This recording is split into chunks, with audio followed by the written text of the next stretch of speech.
ពីលៀនបានហើយអ៊ំអើយសុំចុងបន្តិចទៅថាសម័យអីលើរកលុយមិនសូវបានទេដេកភ័យរាល់ថ្ងៃខ្លាចតែនាងបានគេ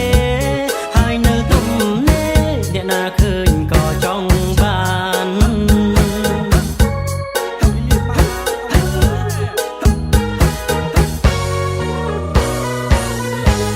ពីលៀនបានហើយអ៊ំអើយមេត្តាដល់ខ្ញុំផងចង់ភ្ជាប់ចំនងមកតថ្លៃទៅក្លាហានសុំចូលចាយជើត្រឹមត្រូវតាមបុរាណ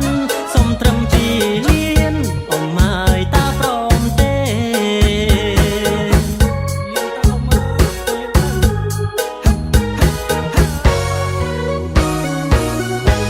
ចុះបន្តិចទៅអ៊ំអើយកុំយកថ្លៃពេកសុំចិនបាក្មេកបើចុះកូននឹងសារេកុំគិតយូរពេកប្រយ័ត្នឈូនអ៊ំបានគេ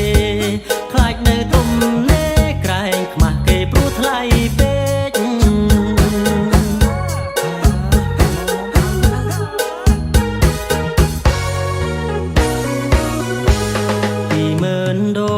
ថ្លៃបណ្ដាការគឺច្រើនណាស់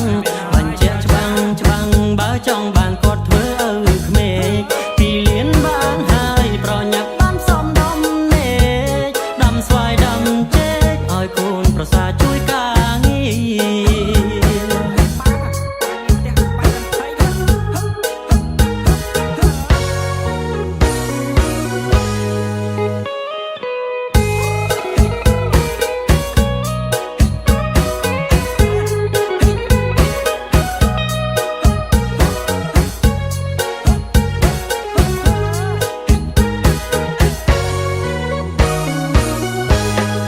បន្តិចទៅអ៊ំហើយកុំយកថ្លៃពេ